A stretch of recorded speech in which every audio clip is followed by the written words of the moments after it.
किया था। तो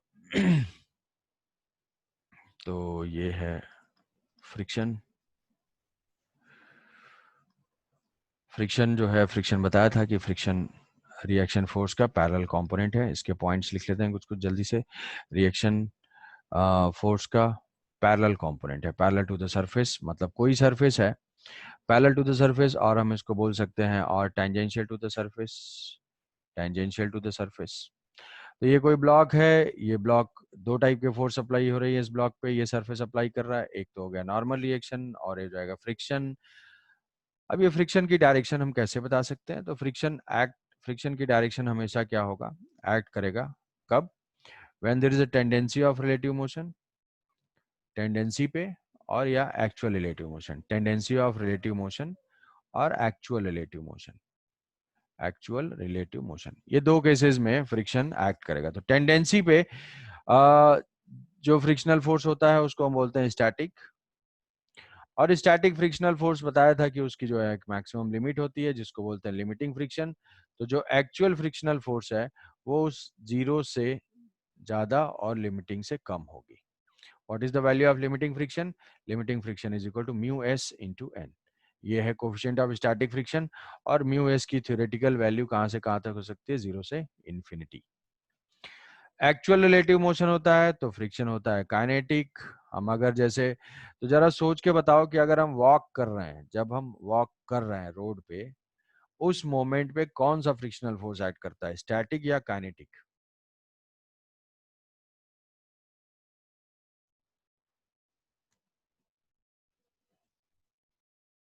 जल्दी बताओ, कुछ तो आंसर दे दो।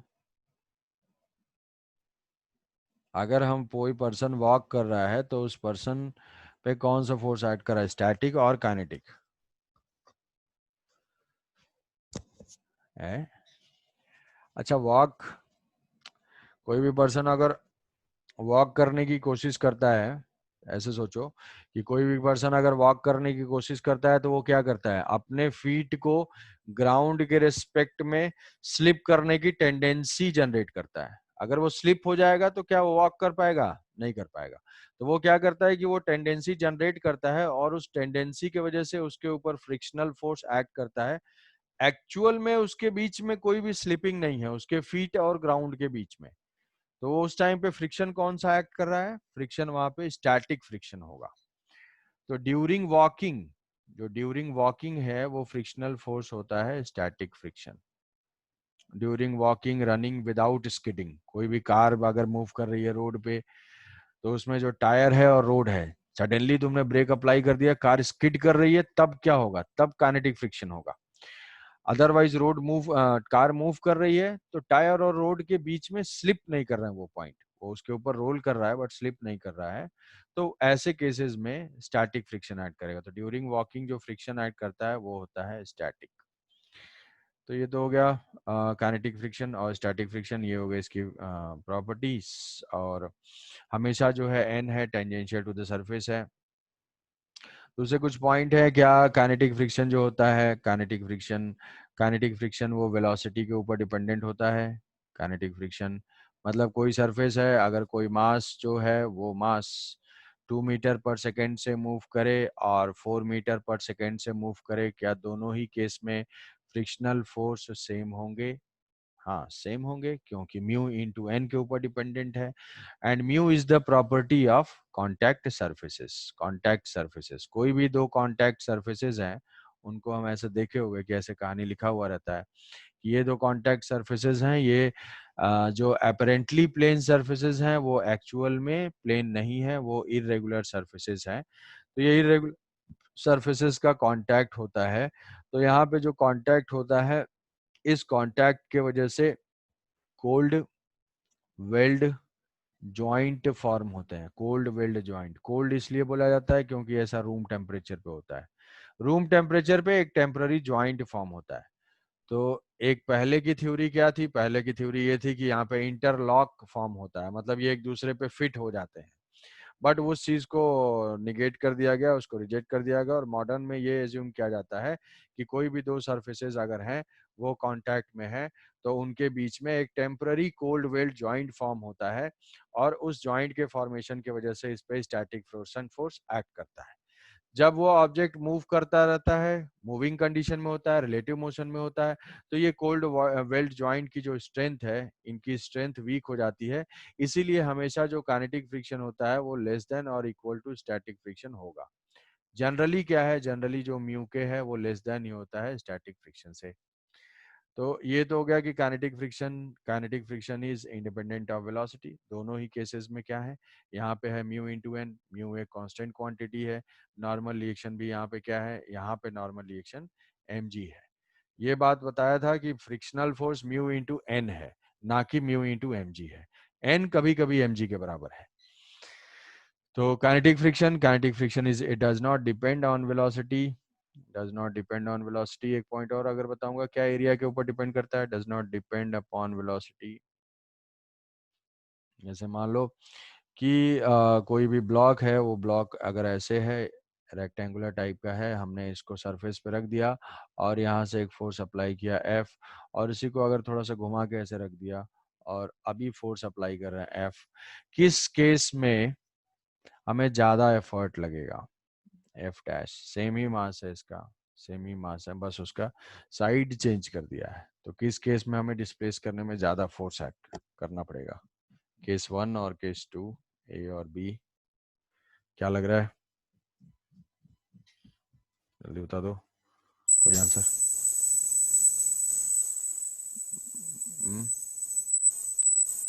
कोई आंसर नहीं? यहाँ से जो यहाँ पे इसको डिस्प्लेस करने के लिए फ्रिक्शनल फोर्स क्या होगा? N,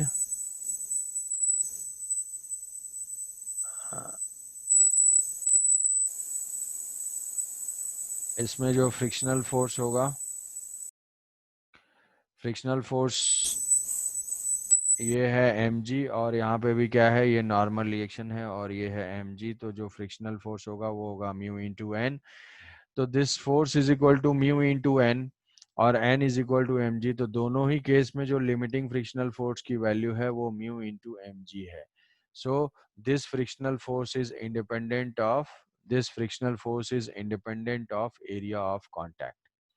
friction is independent independent of area of contact,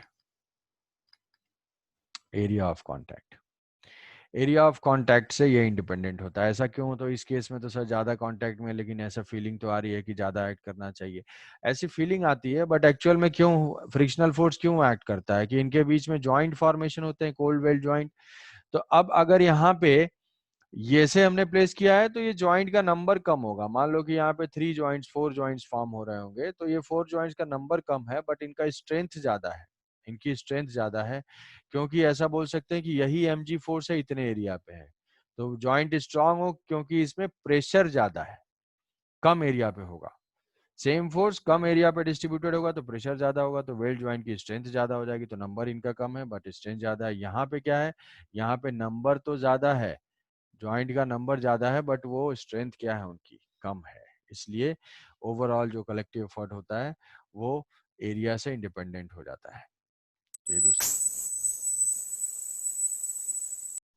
इसको बोल देंगे जो एंगल ऑफ रिपोज है, angle of repose is the minimum angle of. Sir हाँ, सर एंगल ऑफ फ्रिक्शन का डेरिवेशन समझ में नहीं आया।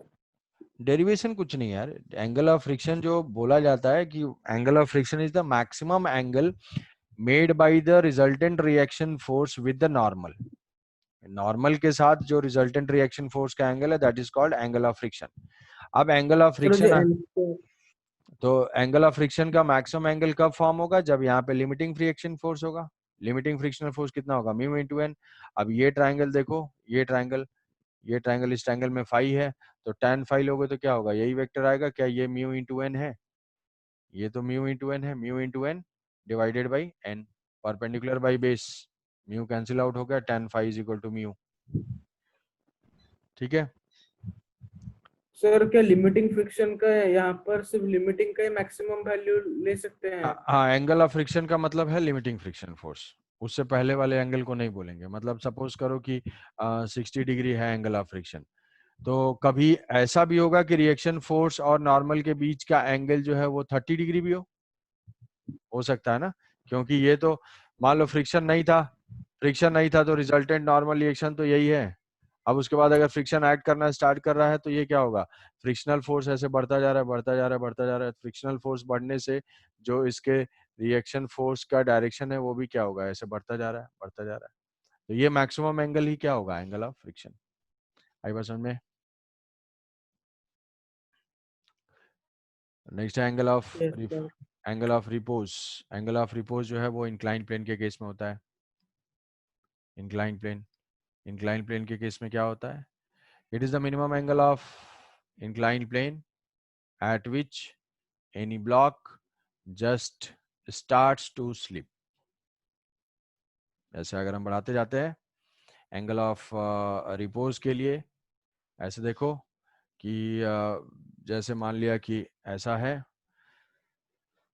और इस पे ये इनिशियली हॉरिजॉन्टल है, इसमें इनिशियली हॉरिजॉन्टल है। अगर कुछ ऑब्जेक्ट अगर लेते हैं, जैसे यहाँ यहीं पे ले लो कि अगर मान लो ये इनिशियली है, हम अगर इसमें इंक्लाइन प्लेन, अगर इंक्लाइन प्लेन के एंगल को इंक्रीज करते हैं तो इंक्रीज करते करते इमीडिएटली कोई ऑब्जेक्ट स्लिप नहीं करेगा।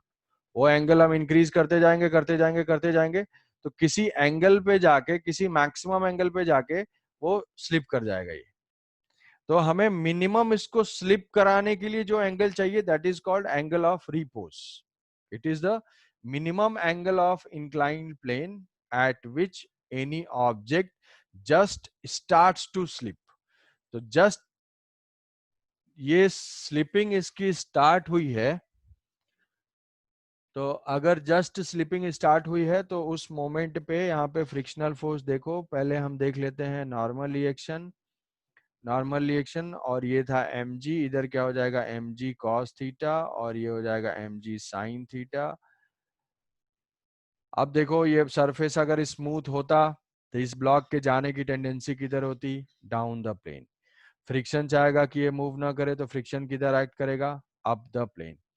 अगर हम इसके प्लेन एंगल के प्लेन को धीरे धीरे हॉरिजॉन्टल से वर्टिकल, वर्टिकल इसको रोटेट कराना स्टार्ट करते हैं कि स्टार्टिंग में ऐसे रखा और ये वर्टिकली ऐसे मूव करना स्टार्ट किया, तो अगर प्लेन का थीटा बढ़ता है, थीटा बढ़ता है तो क्या साइन थीटा भी बढ़ता जाता है। थीटा अगर इंक्रीज होगा तो साइन थीटा जो है साइन 0 0 होता है, और ये जाते जाते साइन थीटा भी बढ़ रहा है, साइन थीटा बढ़ रहा है तो फ्रिक्शन की रिक्वायरमेंट भी बढ़ रही है। फ्रिक्शन की रिक्वायरमेंट बढ़ती जा रही है, बढ़ती जा रही है।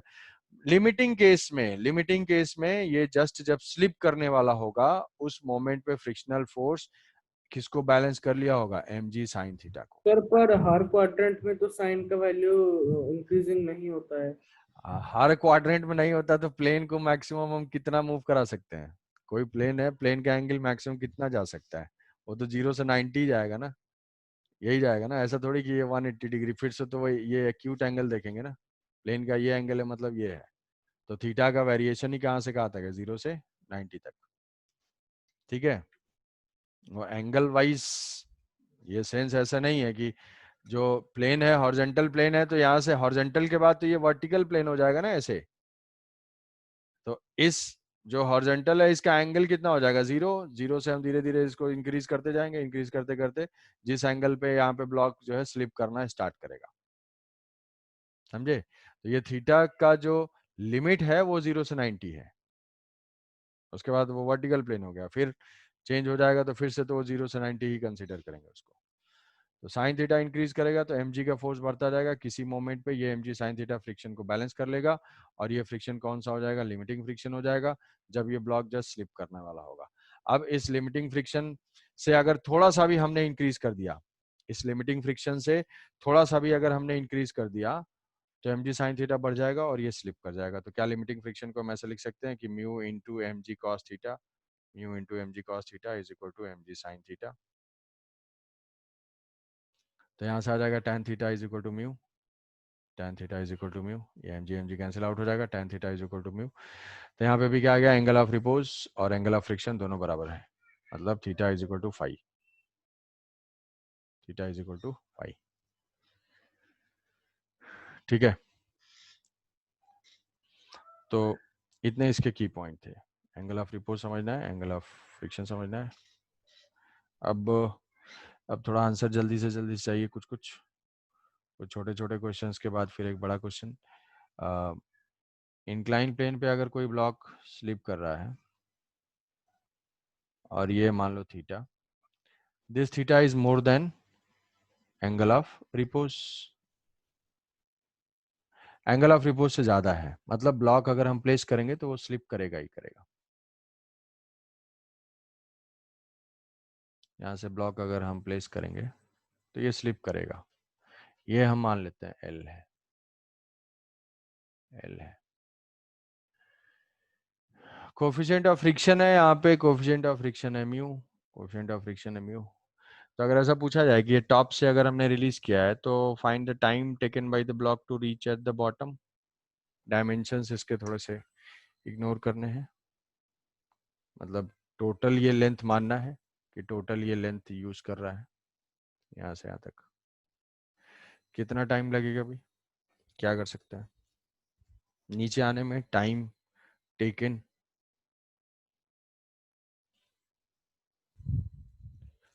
नीचे आने के लिए टाइम टेकन, टाइम फाइंड करने के लिए काइनेमेटिक्स को याद करना है हमेशा। टाइम का कैलकुलेशन सिर्फ और सिर्फ काइनेमेटिक्स में है। तो टाइम अगर याद करोगे, डिस्टेंस हमें नोन है, तो सेकंड वाला इक्वेशन हम यूज कर सकते हैं, हमें बताना है टाइम, डिस्टेंस हमें नोन है। क्या डिस्टेंस है भाई, ये जो पाथ की इंक्लाइन प्लेन की लेंथ है ये कितना हो जाएगा, क्या एल बाई कॉस थीटा होगा? Yes sir. L by cos theta होगा, इतना डिस्टेंस ट्रेवल करना है। अब इसका एक्सेलरेशन हमें फाइंड करना है। एक्सेलरेशन अगर नोन हो जाएगा तो L is equal to half a t square कर देंगे। एक्सेलरेशन के लिए इसका ड्रॉ करना होगा free body diagram. Free body diagram में फोर्सेज ऐड कर रहे हैं, कौन कौन से फोर्सेज ऐड कर रहे हैं, नॉर्मल रिएक्शन, नॉर्मल रिएक्शन है, और ये है एम जी, ये हो जाएगा एम जी कॉस थीटा, और ये हो जाएगा M G sine theta, M G sine theta. अब यहाँ पे हमें ये चेक करने की जरूरत नहीं कि ब्लॉक स्लिप कर रहा है या नहीं, ये ऑलरेडी गिवन है कि एंगल ऑफ रिपोज से ज्यादा है, मतलब डेफिनेटली वो स्लिप कर रहा होगा। अगर ऐसा नहीं होगा तो एक बार हमारे माइंड में आना चाहिए कि सच में स्लिपिंग हो रही है या नहीं हो रही है, उसको चेक कर लेते हैं। तो यहाँ पे जो भी फ्रिक्शनल फोर्स होगा वो अपवर्ड होगा, और स्लिपिंग हो रही है तो कौन सा फ्रिक्शनल फोर्स होगा, स्टैटिक या काइनेटिक, तो वो हो जाएगा काइनेटिक। काइनेटिक की वैल्यू क्या होती है, क्या म्यू एम जी होती है? नहीं, हमेशा म्यू इंटू एन होती है। यहाँ पे एन जो है वो जो है थोड़ा सा कलाकारी हो गई है, ये है साइन थीटा, इंक्लाइन प्लेन जो है साइन थीटा, और परपेंडिकुलर टू द प्लेन ये हो जाता है कॉस थीटा, तो ये हो जाएगा एम जी कॉस थीटा, और ये हो जाएगा M G sine theta, M G sine theta. तो यहाँ से net force down the plane कितना होगा, net force down the plane हो जाएगा M G sine theta minus mu into N is equal to M into A. तो n की value put कर देंगे, a is equal to M G sine theta minus mu, n की value M G cos theta divided by m से ये cancel out हो जाएगा। तो डाउन द प्लेन अगर ये आ रहा है तो इसका जो एक्सेलरेशन हो जाएगा वो हो जाएगा g sine theta minus mu cos theta. ये याद रखना, ये एक्सेलरेशन कब के लिए है, down the plane, down the plane के लिए। तो यहाँ से ये चीज समझ में आना चाहिए कि जिसके लिए कोफिशिएंट ऑफ फ्रिक्शन जितना ज्यादा होगा उसके लिए एक्सेलरेशन कम होगा, मतलब ज्यादा रफ सरफेस पे वो स्लो स्लो आएगा, थोड़ा सा स्मूथ सरफेस होगा, म्यू जीरो था तो एक्सेलरेशन जी साइन थीटा था। तो डिस्कनेक्ट होने पे रिज्वाइन करोगे इमीडिएटली, थोड़ा सा और इसको कवर करेंगे। तो यहाँ से टाइम के लिए क्या है, अब जीरो से स्टार्ट कर रहा है तो L is equal to half a into t square